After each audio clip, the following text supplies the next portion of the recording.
전쟁 없는 세상을 꿈꾸기에 전쟁을 연구합니다. 안녕하세요. 뉴스 멘터리 전쟁과 사람 허준입니다. 안녕하세요. 박상현입니다. 오늘 함께해 주실 두 분 소개해드리겠습니다. 박현도 교수님, 임철균 연구원님 나와주셨습니다. 안녕하세요. 안녕하세요.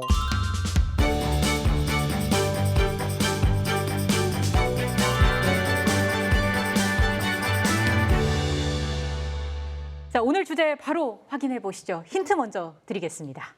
승자도 패자도 없었던 전쟁. 제가 요즘에 많이 공부했던 전쟁도 이랬었는데 네. 승자도 패자도 없어서 아직도 끝나지 않는 전쟁이라고 했던 전쟁. 우리의 전쟁도 사실은 이런 전쟁이었죠. 그렇죠. 네. 우리 정답이 아닌 거 봅니다. 가만히 계시는 걸 보니까. 다음 힌트도 주시죠 그러면. 자, 두 번째 힌트. 역사상 마지막으로 벌어진 국가 간 총력전. 6.25가 아닌데 이렇게 나온다고요? 가장 길었던 전쟁이죠. 가장 길었던 길었다고요? 전쟁. 네, 두 나라 전쟁치고는 가장 길었던 전쟁. 그리고 두 개 나라가 전부 총력전으로 맞붙었던 전쟁. 전면전. 네, 영국과 프랑스? 국가 총력으로 맞붙었던 가장 최근의 전쟁이죠. 네. 가장 최근. 최근? 지금도 하고 있는 전쟁? 지금은 끝났어요. 아, 끝났어요? 네. 그럼 세 번째 힌트로 넘어가 볼게요. 강렬하시지 않습니까? 딱 느껴지네요. 롤러 호메이니와 사담 후세인. 네, 수염은 이란 쪽이 더 깁니다. 자, 그럼 연구원님 오늘 어떤 주제인지 소개를 해주시죠. 그래서 오늘 살펴볼 주제는 이란과 이라크 간의 8년 전쟁, 이란-이라크 전쟁을 한번 살펴보도록 하겠습니다. 네, 이란 이라크 전쟁을 살펴보기 전에 한번 내부 상황을 짚어봤으면 좋겠는데요.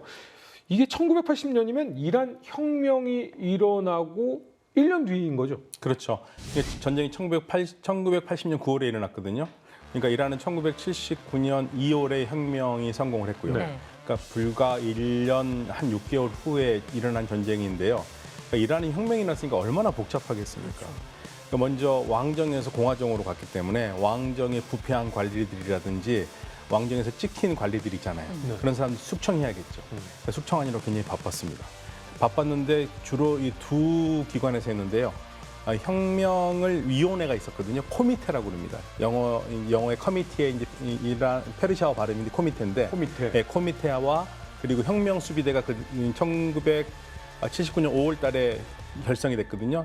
이 두 곳에서 혁명을 위한 전초 작업을 해요. 그러니까 이전 정부의 문제점들을 다 파헤치고 잡아들이고 그리고 왕정 때는 세속 정권이었기 때문에 여성들이 히잡을 안 쓰고 다녔잖아요. 네. 그리고 미니스커트도 있고. 네. 그때는 뭐 거의 미국 아니야? 그렇죠. 여기? 그냥 이런 사진 보면 이건 미국 캘리포니아 어딘가라고 네. 생각될 정도인데 그때 그 복장들을 다시 이제 이슬람으로 바꿔야 되잖아요. 그래서 여성들이라든지 이슬람 규율을 강조하는 시기였고요.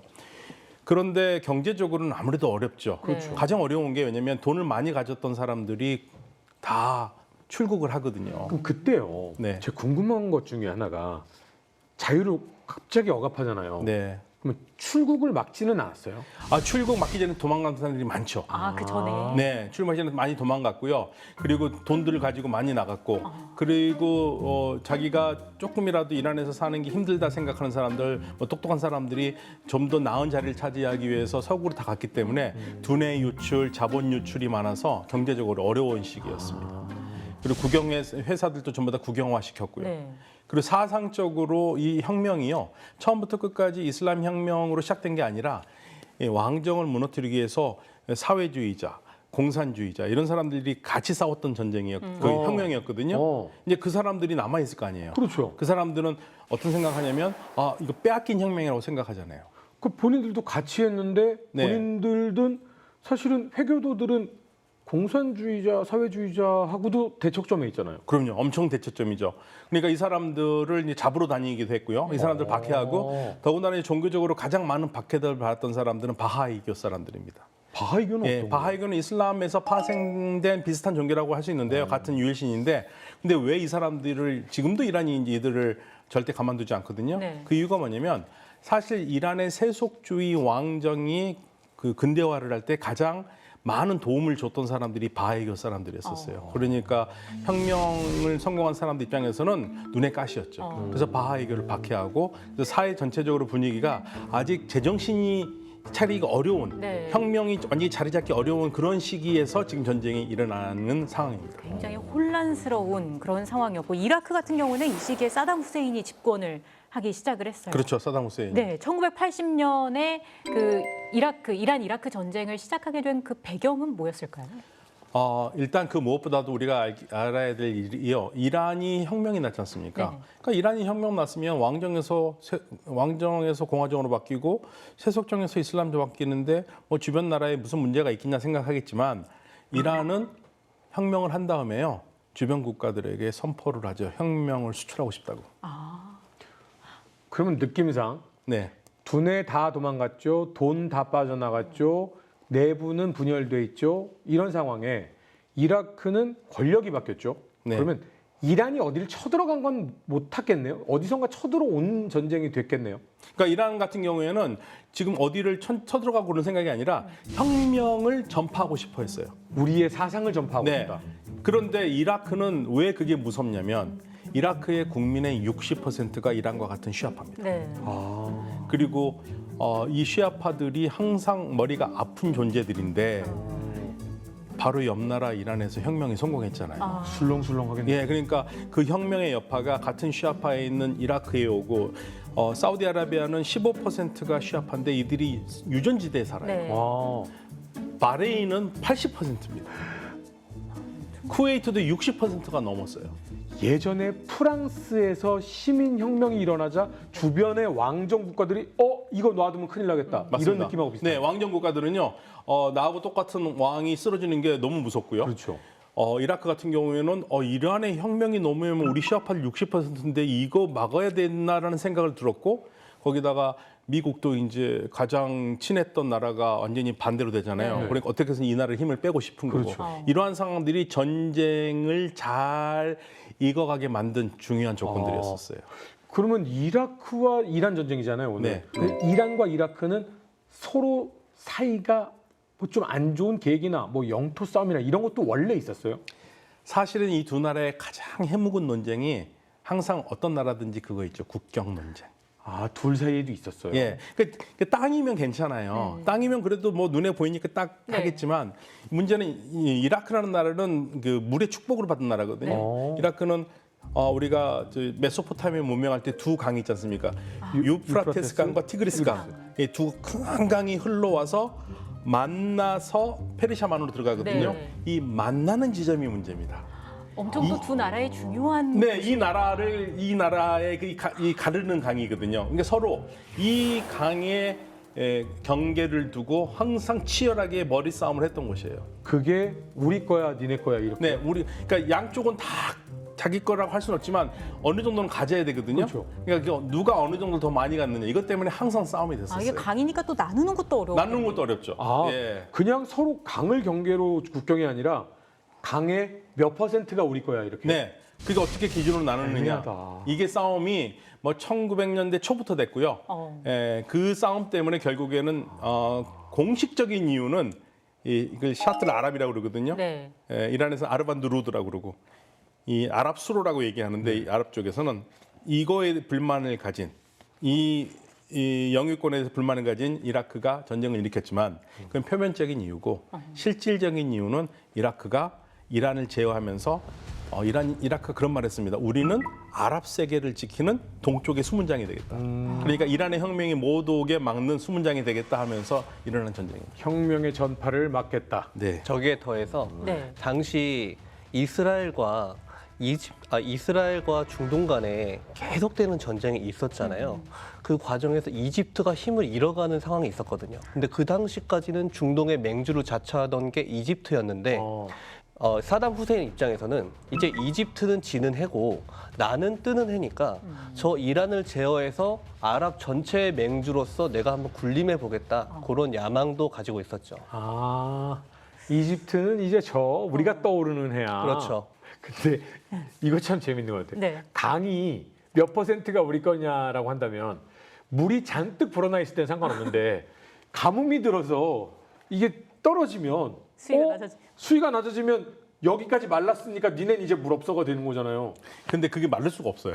거기가 수량이 되게 풍부해요. 수량이 풍부하고 네. 그리고 이라크로서는 그게 왜 이 강이 중요하냐면 여기가 아니면 페르시아만으로 나갈 수가 없습니다. 아 막혀요? 예, 유일하게 나가는 통로예요. 이란은 그 페르시아만을 연하고 있는 나라기 때문에 네. 여러 항구가 있는데 이라크는 여기가 아니면은 석유를 수출할 수도 없어요. 아, 그러니까 더 목숨줄. 굉장히 중요하죠. 이라크는. 이런 상황에서 이제 이라크가 이란을 공격을 하는 거예요. 아까 말씀해 주셨던 그 표면적인 가장 큰 이유 샤트 알 아랍. 네. 그걸 둘러싼 그 역사를 좀 짚어봐야 될 것 같아요. 이게 샤트르 아랍이 1937년에 이라크가 영국의 지배하에 있었을 때 실질적으로 영국한테는 독립을 했지만 계속 영국의 지배하에 있었어요. 이때는 영국이 이라크 편을 들어줬기 때문에 이란과 이제 국경을 해야 되잖아요. 그 국경을 할 때 두 가지, 요즘은 두 가지 방법을 합니다. 물 할 때는 탈베크 원칙이라고 그래가지고요. 아예 양쪽에서 등거리 딱 가운데를 하던가 아니면은 그 배가 다닐 수 있는 깊이가 있잖아요. 거기에서 정 가운데를 하던가 그렇게 해야 되는데 1937년에 국경을 정할 때는 이라크 쪽을 엄청 많이 줬어요. 그러니까 이란 쪽에 있는데 그 낮은 쪽 있잖아요. 거기까지 이라크가 다 먹었기 때문에 실질적으로 이 수로를 이라크가 관장을 했고 이란은 울며 겨자 먹기로 통관료를 냈어야 됐었어요. 근데 그게 사실상 영국의 지배하에 있었던 거니까 영국과 이란 영국과 간의 이라크가 영국의 이라크 편을 들어준 거죠. 네. 그 당시에는. 그런데 1975년에 와서는 이제 이 샤가 이란의 샤가 계속 문제를 제기했고 60년대부터 제기한 다음에 75년에는 다시 정하자 해가지고 말 그대로 탈베크 원칙에 따라서 이 배가 다닐 수 있는 그 깊은 곳에 중간으로 했는데 네. 그렇게 되면 이제 이라크 입장에서는요 상당히 많이 뺏긴 거예요. 뺏긴 거죠. 예. 이제 이걸 사담 후세인이 79년에 이 거론을 하는 겁니다. 야, 이거는 75년에 우리가 약할 때 한 거다. 더군다나 그때 이란은 이라크를 흔들기 위해서 뭐를 했냐면 이라크 내에 있는 쿠르드 반군들을 계속 지원을 했거든요. 네. 그러니까 이라크가 그거 하지 말아라. 그래서 그래 우리가 그거 하지 않을 테니까 국경을 이렇게 정하자 해가지고 결국은 이란이 많이 가져갔어요. 그러니까 이번에는 이제 이라크가 화가 나는 거죠. 그래서 야 이거는 우리가 약할 때 한 거기 때문에 이거 우리 인정 못해. 그러면서 이 샤트르 아랍 이거 우리가 인정 못하니까 이거는 폐기 선언 폐기한다. 그리고 다시 하던가 해야 된다. 그러면서 폐기 선언을 했고 그리고 5.16의 전쟁을 선포하는 겁니다. 그때가 하필 또 이슬람 혁명으로 정신없던 때. 예, 그러니까 이란은 기본적으로 혁명 이후에 혁명을 할 때 정규군들이 중립을 서버렸거든요. 그러니까 혁명하는 쪽의 입장에서는 이 군대를 믿고 갈 수가 없겠다 생각해서 만든 게 혁명 수비대거든요. 그러니까 아직 전열이 정비가 되지 않은 상태예요. 그러니까 이쯤 공격하면 제일 좋다 생각을 했을 테고 미국도 그래 한번 해봐. 주변 국가들도 아유 제발 좀 해주세요. 그러면서 이라크가 그래 내가 그러면 동쪽의 문을 지키는 수문장이고 내가 결국에는 이 아랍 지역을 지배할 거다. 그리고 야 바로 붙어 있는 이라크 쪽에 후제스탄에 석유 많어 저기 내가 저걸 가질 거야. 이런 생각을 한 거죠. 거기까지도 과욕을 부렸군요. 네, 그럼 왜냐면 이란의 그 후제스탄 주가 아랍 사람들이 많이 사는 지역이거든요. 그러니까 이건 우리 땅이나 해도 된다 생각하고 이제 들어온 거죠. 니네는 페르시안이잖아. 거긴 아랍 사람들 많이 사는데. 이런. 예. 거기다가 이란이 1975년에 75년 알제 협정이라고 그러는데요. 네. 알제 협정할 때 그래 우리 이제 이라크에 있는 쿠르드 반군 지원 안 할게. 그 약속을 지켰어야 되는데 계속 안 지켰거든요. 쿠르드를 계속 지원해요. 네, 그러니까 그것도 이제 기회를 삼아서 이번 기회에 뿌리를 뽑겠다고 전쟁을 일으킨 거죠. 그러면 가장 중요한 것 중에 하나는 맹주가 되려면 힘이 있어야 되잖아요. 네. 이라크가 떠오르는 태양이 될 만큼의 힘이 있어요? 제가 볼 때는 그 당시에 양국의 군사력을 비교를 해보면 대체 무슨 근거로 저런 자신감을 보였을까라는 생각이 들거든요. 근거가 없어요? 당시에 그 양국의 군사력을 밀리터리 밸런스를 기준으로 1980년대 나왔던 거를 자료를 기준으로 분석을 해보면 네. 대동소이합니다. 그래서 이란과 이라크는 전력의 규모가 그렇게 큰 차이가 나질 않아요. 그런데 숫자가 전차는 이란이 조금 더 많고 장갑차와 포병은 이라크가 더 우세해요. 이렇게 해서 대동소이한데 공격 헬기, 이라크가 가지지 못한 AH-1J 커브라 공격 헬기를 이란은 가지고 있었거든요. 그렇다 보니까 질적으로는 비슷하더라도 수적으로는 약한 이라크가 먼저 선제 공격을 해서 이라크의 기갑 부대가 성공적인 공격 작전을 수행하기에는 전력이 모자란 거죠. 공군력을 기준으로 비교를 해보면 당시 이라크는 미그기와 수호이 계열의 전투기를 가지고 있었거든요. 미그와 수호이 계열의. 그런데 샤 정부의 이란은 미국하고 사이가 되게 좋았어요. 그래서 지금의 F-22하고 당시 맞먹는 걸로 볼 수 있는 F-14 톰캣, 우리 톰 크루즈 형님이 많이 타셨죠. 네. 그 전투기도 가지고 있었고 F-4DE 팬텀도 가지고 있었습니다. F-5도 가지고 있었고 기본적인 전투기의 성능 면에서 상대가 안 됐어요. 거기다 공대공 무장도 당시 이라크가 보유하고 있는 주력 공대공 무장은 AA-2 아톨이라는 단거리 공대공 미사일이에요. 3km 조금 넘게 날아가요. 그런데 저 F-14 톰캣 전투기가 사용하는 피닉스 미사일은 180km 넘게 날아가요. 팬텀도 F-4DE 팬텀도 스페로우 미사일을 쓰거든요. 20km 넘게 날아갑니다. 상대가 안 되는 거예요. 공중전에 붙으면은. 그렇다 보니까 진격을 해야 되는 이라크 육군 입장에서는 공군의 근접 항공 지원을 기대하기가 어려운 거죠. 그렇죠. 해군 전력을 가지고 비교를 해보면은 함정의 톤수는 이란이 더 우세했어요. 네. 근데 당시에 SSM 함대함 미사일이 이제 막 유행을 타기 시작한 시점이었거든요. 그래서 먼저 공격하는 쪽이 더 유리한 상황이었습니다. 반공 체계 같은 경우는 이라크가 더 우세했어요. 문제는 당시 이라크는 그때까지는 이라크 최대의 적이었던 이스라엘 방향을 바라보고 레이더와 포대들을 구축을 해놓은 거예요. 그래서 뒤통수에서 날아오는 이란의 전투기들을 억제하기에는 무리가 있었던 거죠. 이란은 고정익기를 위주로 해서 방공망을 구축을 해서 아예 방공 미사일 전력 자체가 형편이 없었어요. 양쪽은 다 그런 수준이었습니다. 그런데 이 양국은 장비가 문제가 아니었어요. 이라크도 그렇고 이란도 그렇고 둘 다 지금 혁명 정부가 들어섰잖아요. 네. 그러다 보니까 군이 지나치게 정치화되어 버립니다. 정치 군인들이 막 군의 주류가 돼버린 거예요. 그리고 훈련도 안 해요. 특히 이라크 같은 경우는 바트당에 충성하는 정치군들이 너무 많다 보니까 제대로 된 작전 계획이나 전술적인 계획 수립을 할 줄 모르는 사람들이 태반이었어요. 이러다 보니까 훈련이 진행이 될 리가 없죠. 그러다 보니 병기본조차 할 줄 모르는 병력들이 너무 많았습니다. 군이 이런 상황인데 육군이 이 지경인데 공군도 이스라엘과의 공중전을 이라크가 지원을 했었거든요. 그 과정에서 우수한 파일럿을 많이 잃었어요. 그래서 이란과 개전할 당시에는 형편없는 수준의 파일럿들이 대다수였습니다. 그 당시 이라크가 프랑스의 미라지 전투기가 이제 막 나와가지고 그거를 구매하고 있던 상황이었거든요. 네. 지금 우크라이나도 그렇고 우리나라도 F-35 살 때도 그렇고 전투기 살 때는 인수요원들이 먼저 그 나라로 가서 거기 전투기를 배웁니다. 그러고 나서 거기서 합격 판정을 받은 인수요원들이 그 전투기 몰고 오는 거거든요. 근데 당시 프랑스로 미라지 인수하러 갔던 이라크 파일럿의 80%가 비행 부적합 판정받았어요. 못 몰고 오잖아 그럼. 못 몰고 오죠. 거기다가 이라크 내부에 있는 미그기하고 수호이를 네. 전투기를 지도를 해주는 소련 고문관도 간혹 나와 있었거든요. 네. 그 사람들의 증언에 의하면은 이라크 파일럿의 50%는 비행할 수 없다. 얘네들은 다 불합격이다. 이렇게 판정받은 상태였어요. 이라크군도 내부적으로 문제가 많았는데 네. 이란군도 만만치 않았던 거예요. 얼마나 이란은 더 형편없나요? 더하면 더했지 덜하진 않았어요. 어허. 당시 이란이 이슬람 혁명하기 전까지는 네. 굉장히 군사력이 막강했습니다.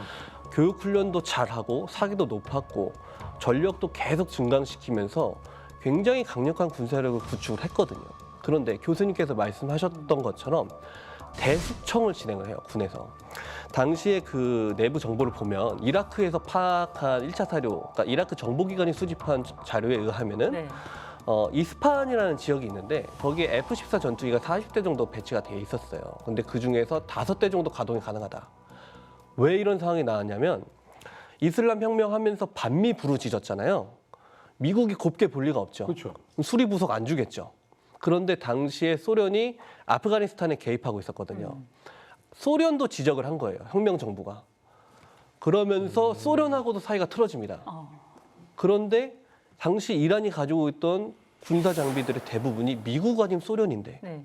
이 수리 부속들이 들어와야지 정비를 하든지 뭘 하든지 할 거 아니에요. 안 들어온 거예요. 이때부터 가동률이 팍팍팍팍 떨어지기 시작합니다. 이번에 그 이란의 대통령이 헬기 추락으로 사망을 했잖아요. 네네. 그게 부속 못 들어오니까 이 헬기를 살 수도 없고 부품도 구하기 힘들고 이런 상황이 그때부터 계속됐던 거죠. 그렇죠. 그 당시에 그 더 심각한 문제는 이 장비도 장비인데 이라크가 이란을 침공하겠다고 노골적인 야욕을 막 드러내고 있는데도 주력 부대들을 전진 배치하지 못했어요. 국경 지역에. 왜요? 이게 정치적인 정당성이 부족한 나라가 흔히 보여주는 사례인데 우리나라도 무신 정권 때 몽골 쳐들어오는데 주력 부대 안 내보냈잖아요. 비슷한 거죠. 아, 쿠데타 일어날까 봐. 네. 거기다가 개전 직전에 노제 공군기지라는 곳이 있었는데 여기서 또 쿠데타 모의가 발각이 돼가지고 네. 공군이 또 한 번 숙청을 당합니다. 이런 상황이 진행이 되다 보니까 혁명정부 입장에서는 군대를 대숙청할 수밖에 없죠. 네. 자기 말을 듣게 해야 되니까. 그런데 당시에 이란 제16기갑 사단장만큼은 정치적 영향을 배제하려고 노력을 했나 봐요. 이 16기갑 사단은 정상적인 교육 훈련을 계속 해왔다고 합니다. 요 부대 빼고 나머지 이란의 모든 부대가 붕괴 직전의 상황이었던 거예요. 아, 네.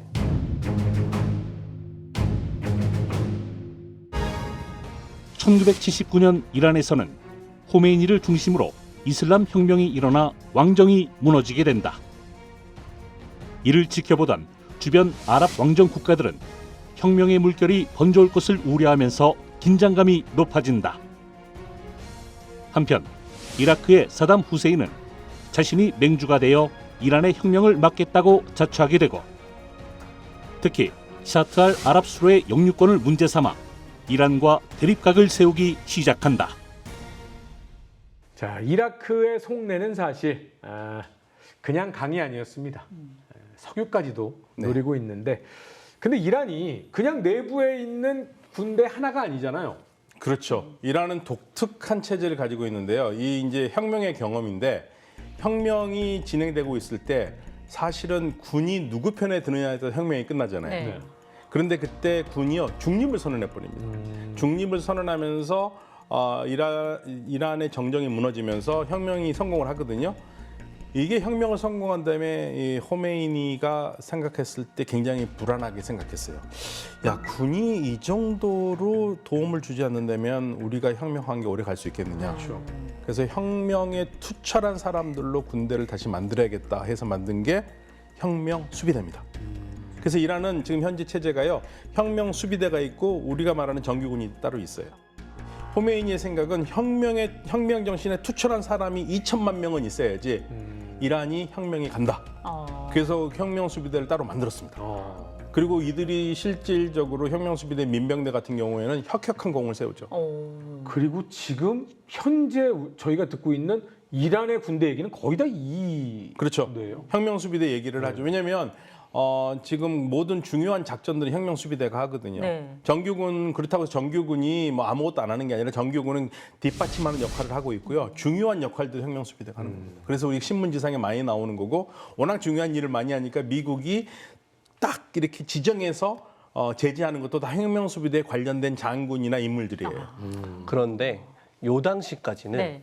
이제 막 창설됐거든요. 그렇죠. 그래서 혁명 수비대가 수적으로는 우세했어요. 그러나 어떤 군사 훈련이라든지 지휘 체계라든지 이런 게 명확하게 세워져 있지 않은 거예요. 사상이 투철한 네. 민병대 느낌. 그렇죠. 그러다 보니까 가장 쉽게 선택할 수 있는 전술이 뭐겠어요? 세뇌시키기 쉬운 어린아이들을 대대적으로 모집을 해서 얘네들을 총알바지로 내세워가지고 탄약을 소진시키고 정규군이 진격하는 것. 이게 가장 활용하기 쉬운 전술이죠. 당시 이란군은 앞서 교수님께서 말씀하셨던 것처럼 대숙청을 군에 단행을 하면서 네. 연관 장교급 이상의 장교들을 1만 2천 명가량을 잘라버립니다. 그러다 보니까 중대급 이상의 상황을 넘어가는 전술 상황에 대한 조치가 안 되는 거예요. 이거를 당시에 이라크군 장교가 당시를 회상하면서 한 발언이 있거든요. 이걸 제가 한번 말씀드리면 네. 그들은 수백 명씩 몰려왔다. 수백 명씩 몰려오면서 알라후 아크바르를 외치면서 진격해 왔는데 지뢰밭을 가로질러서 발로 지뢰를 밟아서 터트리고 우와. 기관총을 우리가 낫을 휘두르는 것처럼 쏘아대도 몰려왔다. 한 번은 이란의 아이들이 자전거를 타고 우리에게 달려와서 우리 병사들, 이라크군이겠죠?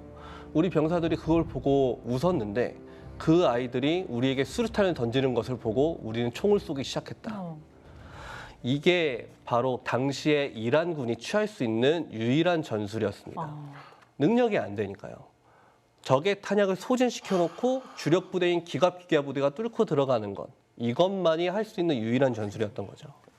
전 사실 중동 지역의 전쟁을 보면 그래서 이 지도자들을 지치를 할 마음이 생기지 않는 것 중에 하나가 너무 희생을 강요하는 전술을 사용한다는 게 일단은 우리 임 선생님 말씀하셨지만 그 소년들이요 그냥 간 게 아니에요.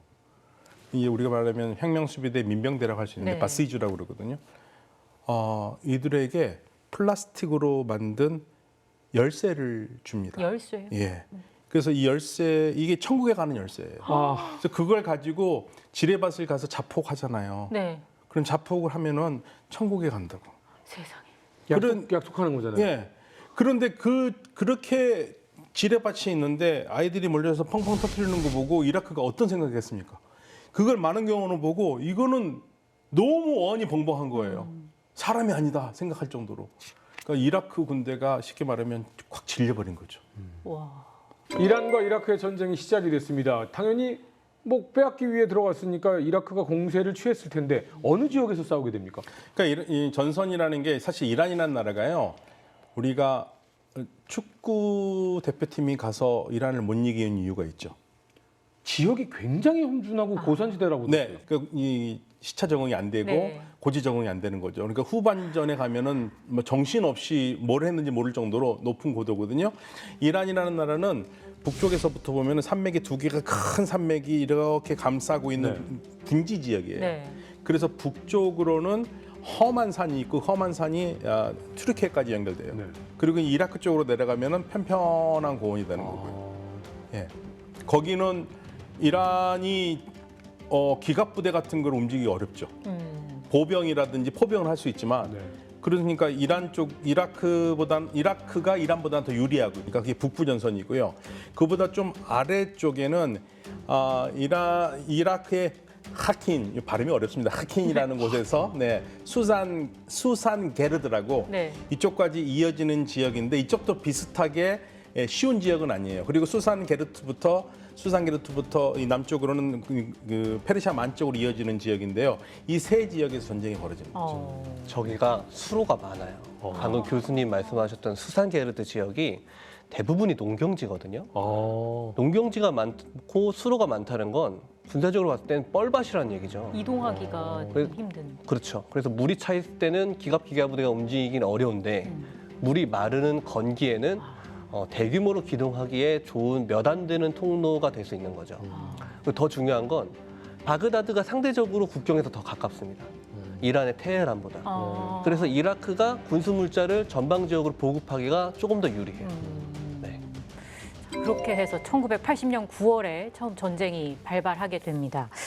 첫 공격은 어떻게 진행이 됐습니까? 제가 볼 때는 후세인은 당시 자신의 군대를 너무 과신했던 것 같습니다. 정보 보고서 막 나오는 거 보면 92 기갑사단도 뭐 75% 가동 가능한데 병력은 50%밖에 없고 적은 알았는데 자기 자신이 얼마나 오합지졸인지는 몰랐던 것 같아요.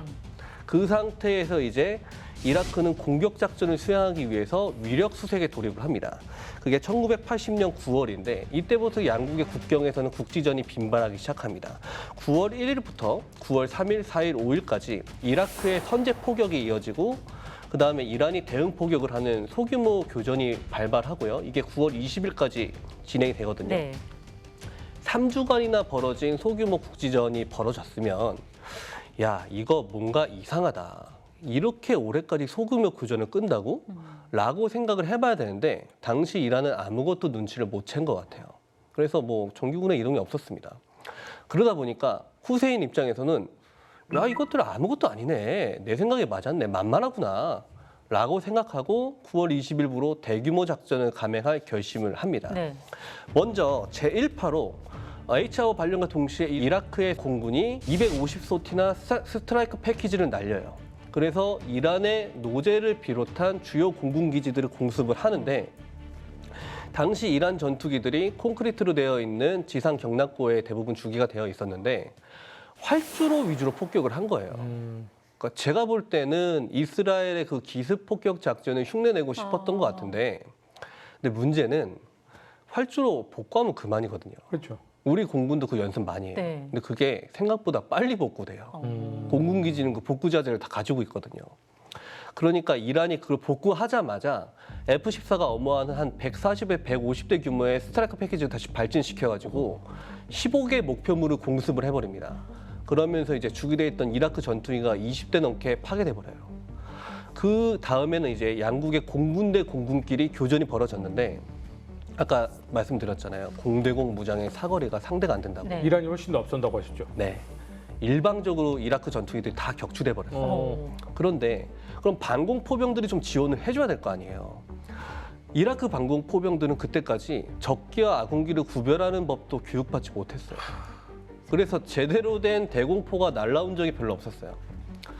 그러면은 전쟁 지도부에 공군사령관이 제대로 보고를 해야 될 거 아니에요. 우리 밀리고 있다. 그러면은 전쟁 지도부가 다시 계획을 짤 거 아니에요. 허위 보고를 합니다.